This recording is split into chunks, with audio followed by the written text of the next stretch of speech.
So that really sucked. Excuse my language. We get on. It's like, you know, it's like sometimes casting. Except for that time he told me to come in quicker, but other than that. I worked with Keanu 12 years ago. Well, I didn't work with Keanu. Okay, it was my first time. And I said, "You don't introduce yourself.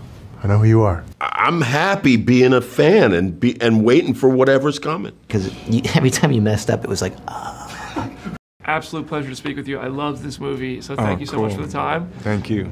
If John Wick were writing the script for his own finale, going into Chapter 4, what do you think a happy ending for John Wick looks like? I guess it would have to be a fantasy film because his wife would be alive. Yeah. You know, and they could live happily ever after. Oh, that's the constant pain of these films, huh? You know? Yeah. Yeah. There's a line in this film that really stuck out to me, and it was, "Friendship means little when it's convenient." And I thought that was a great line, and I'd love to hear from you. How has something like that echoed to you throughout your career, where you've made a lot of friends and you've worked really hard with a lot of people on a lot of projects? Yeah. And, you know, this is another reunion with, you know, Lawrence Fishburne and Yeah. more people you've worked with before. Yes. What to say about that? I feel very lucky. I feel grateful. You know, the people you've mentioned are incredible artists and people. And the friendships and time that I've had to work with them creatively and then personally has been a really important part of my life. Yeah. This movie has probably my favorite sequence in all of the John Wick movies, which is the overhead shot where you're going through the rooms, and it's just, I don't want to say too much to spoil the experience, people, but it was incredible. I'd love to hear about what was different for you when the camera's following you from above and you're going through, blasting your way through all these guys. Yeah. What was that like? It was pretty high pressure. Yeah, because they were super long takes and there was lots of things to do, like reloads and movement and action, and the cameras were automated, so they had a certain time, so I couldn't see them, but we had to sync up rhythms, and yeah, it was just a pressure cooker, but it was fun. And it's a long, continuous shot, too. Yeah. So does that mean, like, if one little thing goes wrong, you got to start from, like, ground Yeah, zero? they were done in sections, so they were stitched, but the sections themselves were pretty. They were no joke. It wasn't like walk through the door. It was like, yeah, they were big. Now, you're working with some of the best with stunt performers, and you go through some incredible training to bring real. It's happening in front of your eyes. It is so cool, but I'd love to. I know you guys are the best of the best, but I know, you know, sometimes an accident could still happen. Somebody might really accidentally land one, or one of these things you're throwing at each other might actually go flying. Yeah. Has that happened at all in this film? What's the aftermath of that moment like on set? Well, I mean, everyone's pretty tired, but it's the best kind of tired. You know, it's like you've climbed the mountain and you're resting, or you finished the game and you won. So in terms of accidents, I made a mistake once and I cut a gentleman's head open. But, so that really sucked. Excuse my language. And then, but other than that, well, one guy got hit by a car, was in the car. He had to go to the hospital, but he was okay. Yeah, I mean, all of this to say is, some of the stuff that we're doing, you do have to take care. Yeah. But it's great that everyone is watching out for each other. So there's some bruising and aches and pains, but no humans were harmed in the filming of this motion picture. We love to hear that. Okay, so I do have to ask, as a comic book fan, cool. I know Constantine was once in development for a sequel. Can you speak at all to whether or not that's still happening? I was hoping it would, but we don't know. Okay, sure. Yeah, we're trying. Cool. Thank you so much, man. Congratulations, another great film. Thank you. Lawrence, I love John Wick Chapter 4. It's great to have the Bowery King back. The Bowery King, that man's a performer. When he talks, he wants people's attention and for them to listen. Lawrence Fishburne is a performer, award-winning performer. I'd love to hear how the Bowery King allows you to kind of release such a fun bravado into this crazy world of John Wick. It was pretty easy, man. It was on the page, right? That whole opening thing with, you know, the speech about, you know, I was here before the beginning of time, and the way he gets to set the table. I mean, it allows me to use my voice in a really beautiful way in the tunnel. You know, you get all that reverb and stuff, and the way Chad shot it is really kind of like mysterious and cool. Listen, I love this movie because it's so much fun, and just playing the Bowery King, I just get to have a lot of fun doing it. Yeah, man, it's fun to watch. Yeah. There's so many themes in the John Wick movies about friendship and loyalty and who you can rely on. There's even a line in this film which I really loved and it stood out to me. It said, "Friendship means little when it's convenient." Yeah, and I mean, I know you and Keanu have such an awesome relationship through the years. I'd love to hear about how that friendship that you've had together through these kind of really unique experiences has helped craft your career, your opportunities, things you learn and experience together. Well, we just have been, I think, blessed to have been cast in the Matrix pictures together, to work as closely as we did. I mean, Keanu has had an incredible career, as have I. And I think the thing that we have in common is that we are both very much aware of how blessed we are to have had the kind of careers that we've had. Do you think we'd even be getting movies like John Wick if we didn't get the Matrix movies in the first place? Probably not. Yeah. Probably not. You know, I mean, Chad, Keanu, Chad's team, it's all these people are, were a part of the Matrix. What would you say are some of the biggest things you've learned, whether it's from The Matrix or some of the other big franchises you've been a part of, that prepare you for the kind of sequences you have to put together in movies like John Wick? Patience. One has to have a lot of patience to do this kind of work. Yeah. Obviously dedication, discipline, all of those things, but really it's about patience. It's really about having patience. Speaking of those franchises, if you had to pluck one of your characters from any other world that you've played a character in and put them in the John Wick world, who do you think would be best suited to survive the kind of things that these guys go through? Who would be best suited to survive this world? Man, maybe the character I played in King of New York. Oh, maybe Jump. Maybe. Yeah, this John Wick world is tough.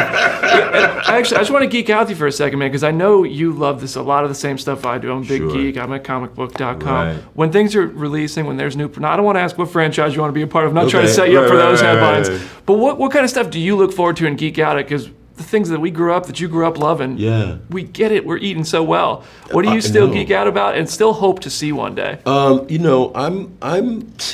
I'm an MCU guy, man. I love the Marvel Cinematic Universe, and as much as I would love to be in it, I'm happy being a fan and waiting for whatever's coming. Yeah, man. Like I just heard, I was in Atlanta. I heard they're getting ready to do another Captain America. Yeah, Anthony Mackie. Yes. Bring it! I'm buying tickets. Dude, I can't wait to buy tickets to go see John Wick Chapter 4 again. It's a pleasure to talk to you. Thank you so much for the time, man. Hiro Shamir, I loved John Wick Chapter 4, so thank you for taking the time to talk with me about it. Thank you. Thank you. Of course, now, when you think of John Wick, you think of the incredibly high bar that Keanu Reeves and Chad Stahelski and everybody involved, they set for the action sequences. That's the first thing that comes to mind for me. And the characters are incredible as well. Is it intimidating to join a franchise that there's a lot of people who have been doing this for so long together, or is it exciting to kind of challenge yourself in new ways to make sure you help meet that bar and raise it with everybody? Yeah, just excited. Yeah, exciting. And then happy to be a part of the series. Yeah. Yeah. Yeah, exciting, challenging for sure, but it's not lost on me how beloved this franchise is.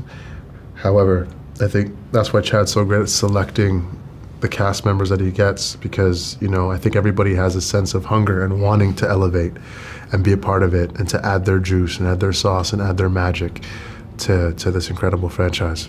Who was the first kind of cast member to welcome you into the family and say, nice, we're happy to have you? I worked with Keanu 12 years ago, something. So, we're knowing each other a long time, so very easy to jump in. And then I worked with Chad before too, so luckily. Well, I didn't work with Keanu. Okay, it was my first time, so I didn't have that relationship prior. But I did work with Chad briefly on another film, and he remembered me from that film, which got me this job. And to answer your first question, it was Keanu Reeves that welcomed me to the family. I got to set, and he's the first person to run over to me and shake my hand and introduce himself. And I said, "You want to introduce yourself? I know who you are. In my head, I said that. But he was very welcoming and very kind. And after that moment of hug, welcome to the team, we just got to work. Yeah, I love the relationship your character has with John Wick in this film. I'd love to hear your perspective on it. How'd you guys kind of land on the constantly tense, but also like maybe we're looking out? Yeah. He's like, are you the homie? Are you not the homie? Yeah, the whole time. What's going on? I know we're Canadian, but no, that was. It was cool. It was cool. Like it was. I think we have an interesting relationship on screen for sure. But me and him shared a couple laughs off screen. Being Canadians, he's a Canadian. I'm a Canadian from Toronto. It was just great to develop a shorthand, and to work together and have fun. It was just a lot of fun. Yeah, you have one of the most incredible action sequences in the film, a sword fight with Donnie. And I mean, how long did that take from start to finish to capture it? And it plays with no sound, so we're just in it with you, hearing the whole thing. It was awesome. What was that like? Yeah, we have not much time for shooting, and especially all night shooting outside, and then sometimes it will start raining, wait. So we have to finish in the 3 days or whole 2 nights.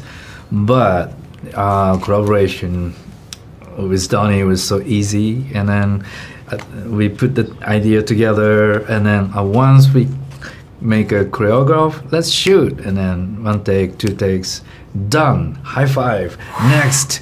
So we could finish in time. That's unbelievable. Wow.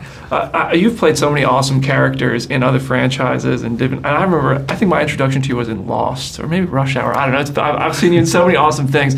If you could pluck one character out of any other role that you've played, and you think they might do well in the John Wick world, who do you think would be fun to bring back to exist in this world with the spies and the assassins and all this? Oh, no. Yeah, that's a great question, but difficult question. Maybe, yeah. I want to repeat Koji Shimazu again. Yeah. Even the sequel or something. Maybe one day, hopefully, we'll speak it into existence, manifest. And I have to ask, man, if John Wick 5 rolls around, are you hoping to get back in? Anything you want to see more from Mr. Nobody? Man, I would love to see Mr. Nobody and his puppy in any derivative of this franchise. I mean, this is a franchise that kind of all started with dogs, and now it's almost like dogs' revenge stories. How was it to work with a pet on set? It was incredible. I mean, I got to work with a puppy who was the ultimate scene stealer. You can't do scenes without a dog because they will steal every scene. You just go in knowing he's the real star. Major star. Major star. Listen, guys, it's an absolute pleasure to talk with you both. Thank you so much for the time. Thank you. Thank you. Lancey and I love John Wick Chapter 4, so thank you for talking with me about it. Great. Absolutely. Thank you. Good. Listen, there's a line in this film that really stuck out to me, which was, friendship means little when it's convenient. And I think of your two characters when I think of that, because you guys have some history where you kind of have been able to rely on each other in major ways. I'd love to hear from both of you about the relationship and what a phrase like that means and how it kind of reflects on what you guys have been through in the John Wick world. We worked it early on. I mean, we worked out early on about our sort of backstory, but if, just to give us some ease about being with each other and playing the parts. And I think that's they know each other very, very, very well. They've been together a long time. I always said they worked together when they were, when he was a kid, when I wasn't a kid, because I'm older than him. And he brought him, into his world, and they've been together ever since. That's professional. I said of espionage. I mean, yeah, MI, CIA, I think you were in Africa back in the day, whatever, and that gives them the basis for what they have now. And they're also, I think if they talk together, when they say, "Who's your favorite assassin?" we'd say John. He's also the nicest guy. So there's a personal built-in interest. And over the years, we've managed to build it up into, and have a lot of fun. Every 2 years, we come together and make a movie, which is lucky as well. Yeah. And I really feel there's a part of me that really feels like he owes his life to Winston, and so he will give his life for him. And so when the developments that occur in the fourth installment happen. It gives, our bond is so tight. I mean, because it really is family. That it really gives him the impetus for his journey throughout the fourth installment, which is pretty amazing. Is that what it's like behind the scenes too? Because you said you do this every 2 years. Is everybody as close? Do you guys really have each other's backs on the long day on set and everything? Yeah, no, we look. It's like we get on. It's like it's like sometimes casting Except for that time he told me to come in quicker, but other than that. Oh? Yeah, we always know. We have no acting temporary to go there. Very difficult on set. I don't say it like that. He says that. That's the thing. It's just been a great 10 years. Of every 2 years, they come up with another, story, and the story expands. But the world becomes bigger, but the films become more elegant, and they're more beautiful, and they're better. And I just think Chad's done an amazing job. And Keanu's done an amazing job of playing this, amazing character who, kills more people than are born every day. Really taking that pop. No, I mean, above all else, it's a very entertaining film. Oh, absolutely. They're very entertaining films, and it's nice to be part of something that a lot of people see, isn't it? Yeah. That's the nice thing, I think. So it's interesting that in a film when it's become a thing where now you're doing these films and these projects playing the same characters for so many years. It's almost like TV, and you both have experience with TV, but you get to come back to it. But on TV, usually if a cast member goes or a character gets killed off, it's like a big event. Now it's becoming that in movies, where if somebody leaves, it's like they're leaving at the family you guys just talked about. How do you say goodbye to people when a character or an actor is leaving the franchise because the story called for it? Well, it's very different on TV. They're completely different genres. I mean, in TV, you usually get to talk about it more. I mean, the characters would have gone into in depth if you'd had a TV show, but you're doing a movie, which is 2 hours, however long it is, and these have got longer every time. Yeah. But you're telling a story in a different kind of a way. Yeah. So you haven't got time for that. You haven't got time for the sort of, the scenes whereby you explain that. So you try and do that in other ways, which I think is very important. That's the difference between film and, long-running TV shows. But it's been a trip, it's been great. Okay, thank you. Thank you both so much. Absolute pleasure to speak with you both, and I love the film, so thank you. Chad, I love John Wick Chapter 4, so thank you for taking the time to talk about it, man. Thank you, that's very nice. Of course. Compared to the first John Wick movie, the lore and the world of the John Wick franchise has expanded so much, and that's still true in John Wick Chapter 4. What were some of the key parts of the world building you really wanted to exemplify this time around?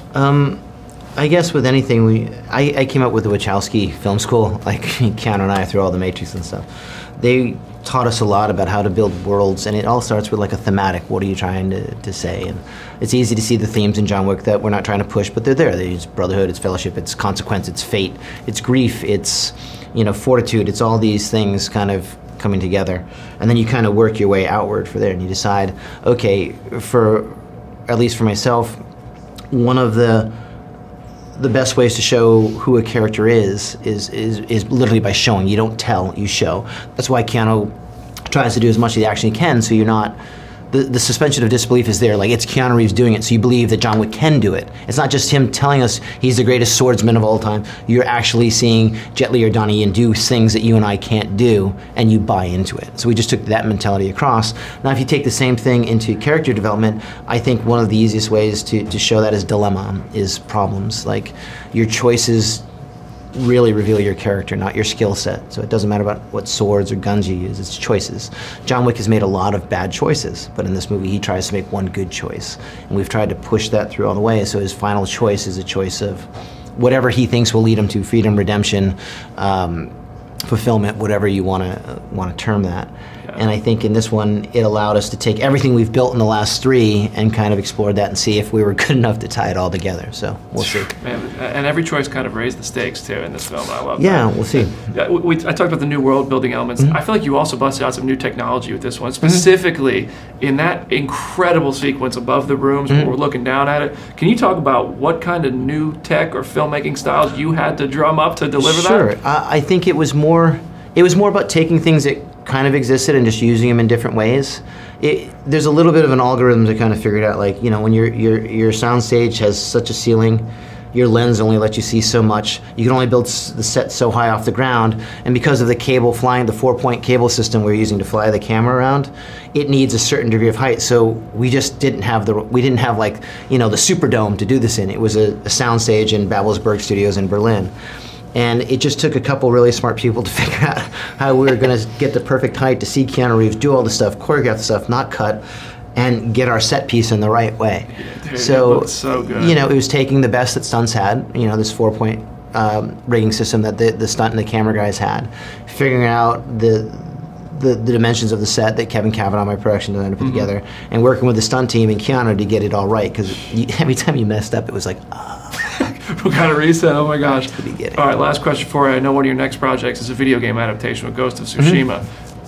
You're bringing a video game to a movie. Do you think John Wick could ever be a movie turned video game? I think they're in process right now, so you are correct. Let's go. We'd They're love to hear working that, on it man. right now, yeah. Awesome. So Well, I think Lionsgate is in process of making that happen. That's awesome news. I'm going to be playing it first day. Cool. Thank you, dude. Thank you so much for another my great pleasure. film.